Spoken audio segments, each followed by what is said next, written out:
Hi, I'm Mary Lee Anderson. I'm Executive Director of Senior Services of Alexandria.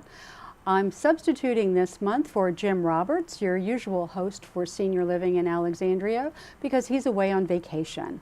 I'm very happy to be subbing for Jim this month because it means that I get to interview our guest, Katie Hilburn, who is the administrator for Silverado Memory Care in Alexandria. Katie and I have become great friends over the past few months since she came to Alexandria with Silverado, so I'm really looking forward to talking with her and having her share information about all the good things that they're doing in the community, and especially to talk about changes in memory care and how things have really developed over the past few years. So Katie, welcome to Senior Living in Alexandria. Thank you for having me. Happy to be here. Well, it's a pleasure. So first, how about if you tell us a little bit about yourself and how you got into this business and how you came to your current position? Of course. So, like many in this industry, I started after personal tragedy affected our family. I lost my father actually as a junior in college. And so as a result, my brother and I became much more involved in my grandmother's care. And it was certainly a situation that we did not feel prepared for and that we knew very little about. And so over the course of several years, my grandmother did develop dementia. And so it became increasingly obvious that she could not stay in her home safely, even with private duty aides in place for a certain amount of hours per day. And so we had to make the really difficult choice to move her into a community, which was certainly not what she wanted, was not the decision we wanted to have to make for her.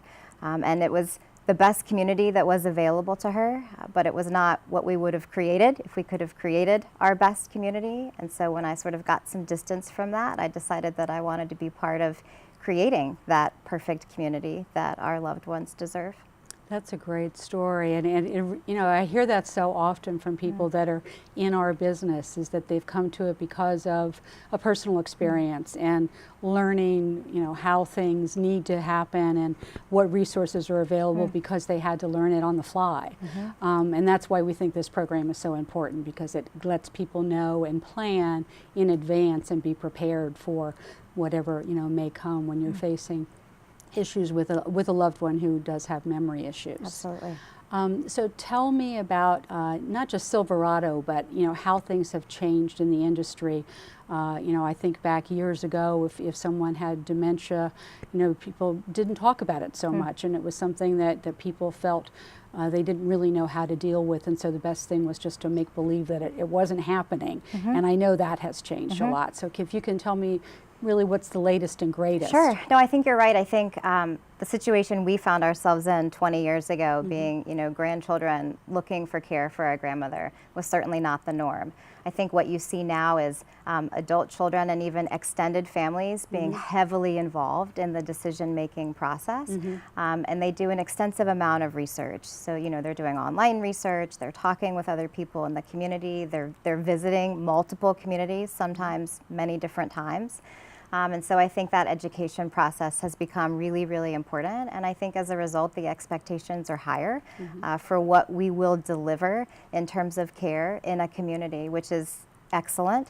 I think there's always a focus on engagement because when residents or individuals are leaving their home and moving into a community, one of the real motivating reasons behind that move is so that they can be more engaged and have social interaction. So I find that there are often a lot of questions around engagement, because families want to know what will be different about having my loved one here as opposed to them staying at home. Tell me, you know, one issue that I think always comes up is when you're considering having a loved one who's suffering from some form of dementia move into a residential facility, that transition is really difficult, and that sometimes it can be even more disorienting for the individual, at least in the beginning. Are there ways that an organization or a facility can mitigate that type of reaction? I think that communities now are much more creative in how they approach the transitional move. So not uncommon for communities to offer to have families come and stay in the community for a certain number of days if they feel like having them there will both make the resident more comfortable and the family more comfortable. Many communities, and we do this at Silverado, will provide a private duty aid for that transitional period. Typically it's the first 72 hours that are the most challenging because of course they're in this unfamiliar environment with people that they don't know. And having that companion with them to really provide that consistent reassurance is really, really significant. And we typically in this industry now will spend a lot of time getting to know the resident and their family prior to them even coming in. The reason we do that is because we'll make sure that there are certain things like their favorite foods on the menu, activities that we know are of interest to them, planned for those first few days. Again, so that it can feel as much like it felt at home in the community. So those are some ways that we can make the transition less difficult. That really must make a huge difference. Also, I would think as families are considering that move to know that you have a plan in place and that there's a protocol, if you will, for what works rather than hoping that things go well. So that I'm sure that's very reassuring for individuals to hear. I want to talk in a few minutes about when they are settled into the facility and a program that you and I were talking about before the show called Nexus and the principles that are related to that and how it will help the people once they are a resident in a memory care facility make the most of it and really have a fulfilling and meaningful life. So that's something that I want to get into and then maybe talk a little bit more about what's available in Alexandria now and how people can make good choices. So when we get back from the break, let's focus on that area. Sounds good. Great. Thanks very much. Sure.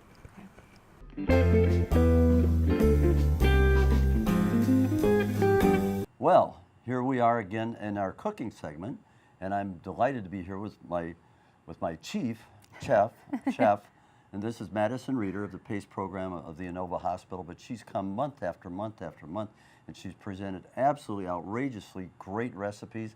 Here we are in August. Last month we did a nice summer ice cream that's very easy to do. So what are we going to, it's still August, summertime, we need something like, what do you have in mind today? So today we're going to do a strawberry spinach summer salad. That's healthy. Yes, it's delicious. All right. So a lot of salads are more on the savory side, from the ingredients to the salad dressing, but this is more of a sweet salad. So if you have a sweet tooth, this one is definitely for you. Okay. So this one's very, very simple to make, and we're going to make the dressing from scratch as well. So it's very simple to make. It's definitely a crowd pleaser. This is a recipe that's been in my family for a long time, so definitely a big hit. We don't have to preheat an oven or something for this one? Nope, this one is no just hot kitchen? Not at all, just This piecing is it together. Summertime treat. Okay. Exactly. What do you do first? So we're going to start with about 6 cups of spinach. You can buy it already washed and cleaned, or you can buy it so that you can do that for yourself. What if you have a garden? Then you can grab it from All your the garden better. too. All All right. the better. So Summertime. we'll start with that in a big bowl, big salad bowl here. And then we've got about 1 to 2 cups of fresh strawberries, and I diced them up a little bit so they're a little bit easier to manage. Okay. So we're just going to add that on top of our spinach. Very simple. Looks like Make sure we get all of them. quantity doesn't matter because you can serve a lot of people or eat it all yourself? Exactly. All right. Exactly. Are we going to eat all this ourselves? We might. We might let's just do that. Let's do that. And the colors here are just so Oh, beautiful. that is so bright. absolutely. The next thing we're going to add are some healthy fats. So we have some honey roasted almonds here. Did you make those? I did not make those. Where do you get honey You roasted? can get them pretty much anywhere. So usually when I make this recipe, I will make them for myself over the stovetop. But for the summertime, sometimes it's just too warm in the house Agreed. to do that. So I did search all over for these, and you can find them in any aisle where they're usually where the popcorn or the nuts are in the grocery store, and they're very easy to come by.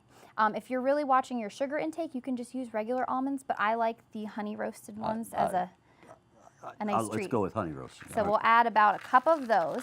Okay. So they add some healthy fats and a little bit of protein. So we've talked before about the importance of making sure that your meals and snacks have a carb, a protein, and a fat. That helps to keep you the most full and the most satisfied. So by adding a little bit of protein and a little bit of fat, we're in a good place with this salad. And then the next thing we're going to add is some feta cheese, which seems like a contrasting flavor, but it is for a reason, because we want to kind of cut the sweetness with a little bit of something sharp. and a feta cheese definitely does that. Okay. So we're at about 1/4 cup, more or less to your liking. You're going to add the whole container. Just about. We'll leave we'll leave a little bit. We'll leave a Okay. little bit for later. That's okay. So that's it as far as the ingredients for the salad. If you wanted to, you could add some more protein, some chicken, some lean beef, anything like that. But right now, we're going to keep That was it deceptively easy. very, very easy. How do you do this? Very simply, Okay. as you can see. All right. The next thing we're going to Oh, the work on dressing. is our salad dressing. So we're All going right. to do a honey poppy seed dressing. So kind of keeping with our Okay. sweet and savory, sweet and tangy flavors here.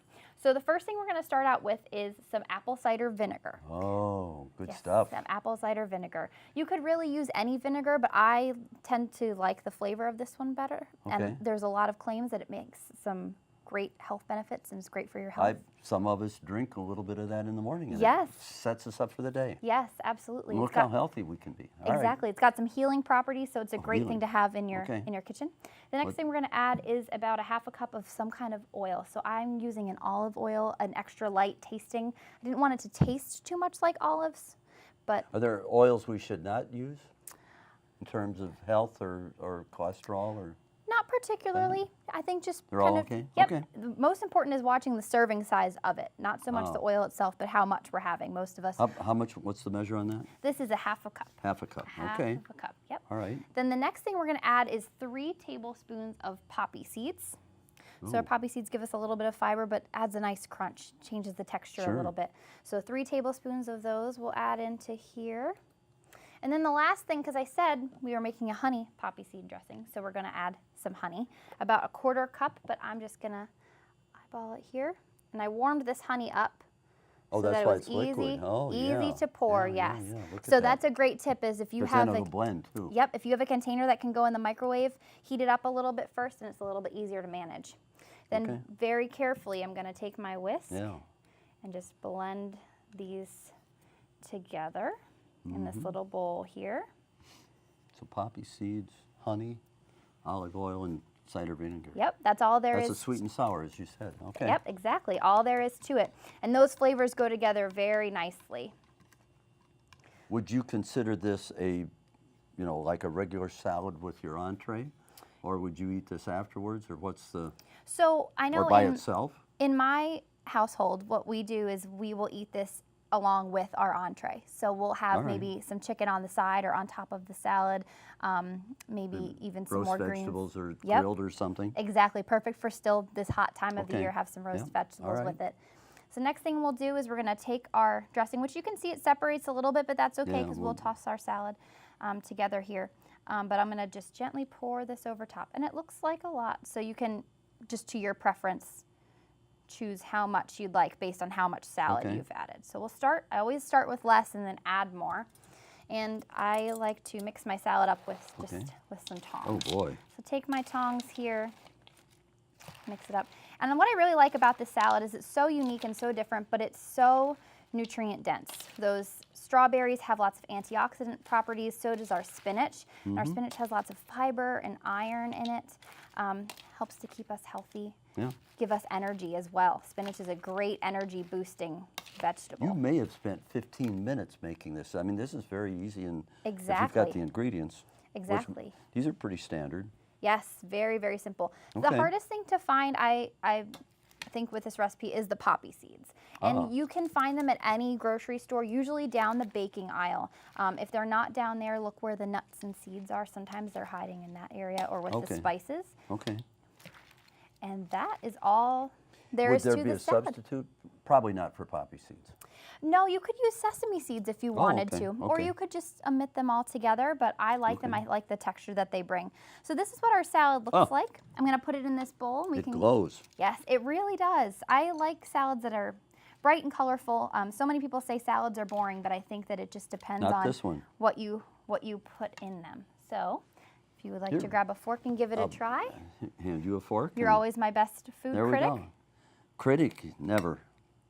Enjoyer, beneficiary, Always. of course.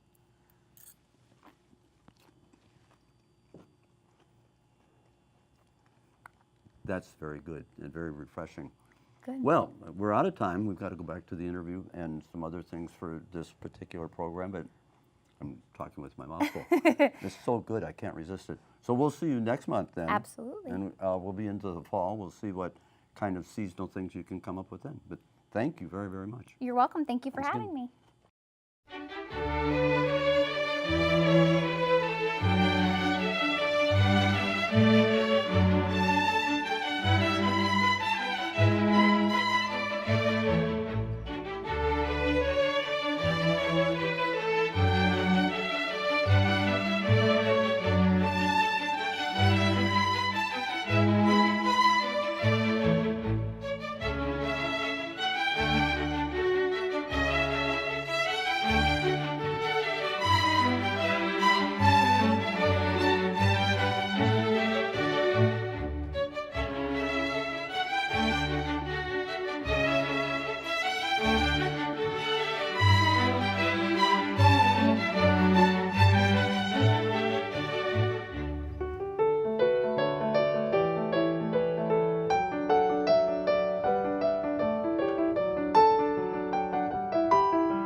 Welcome back. I hope you enjoyed that cooking demonstration with Madison Reeder from Innova's PACE program.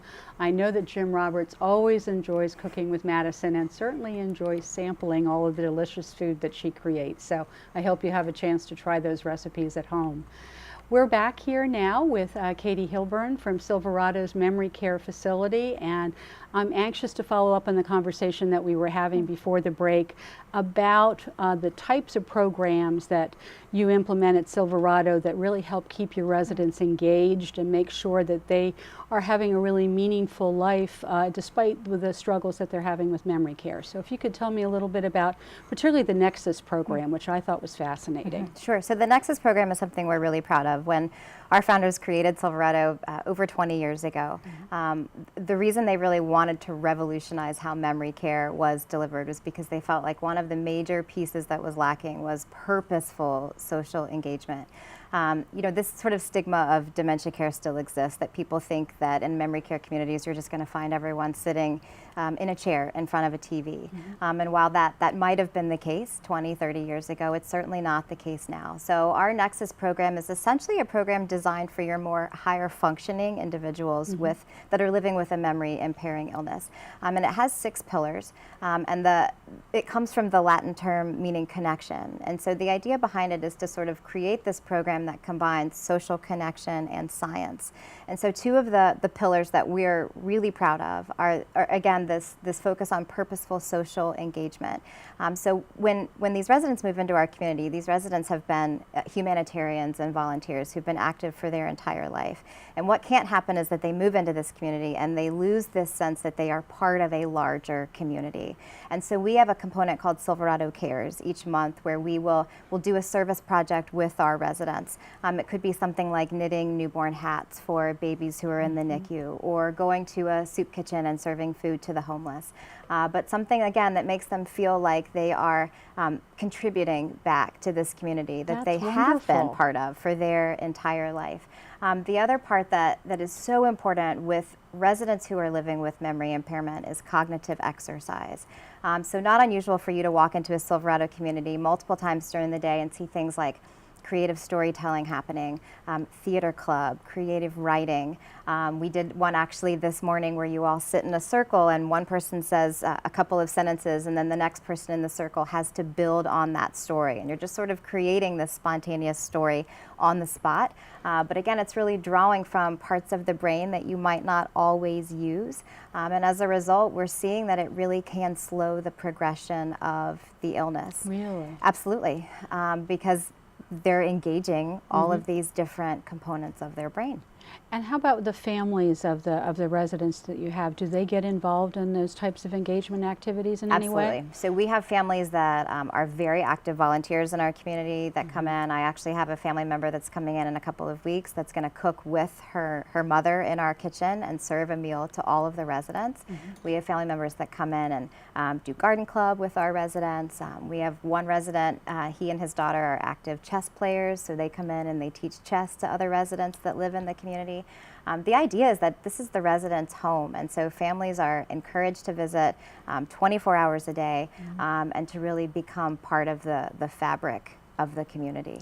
But now, obviously, there's security concerns, and with some older folks who have dementia, with wandering and issues like that. How do you, incorporate those safeguards into that program without it impinging upon that sense of engagement and meaning? Sure. So the community itself feels very inviting and open and not restrictive, and it's certainly designed to feel that way. So when you walk into a Silverado community, you don't feel like you're being restricted from doing anything. But of course, behind the scenes, there are lots of systems in place. All of the perimeter doors are secure. There are cameras that allow you to see the exterior and interior of the building.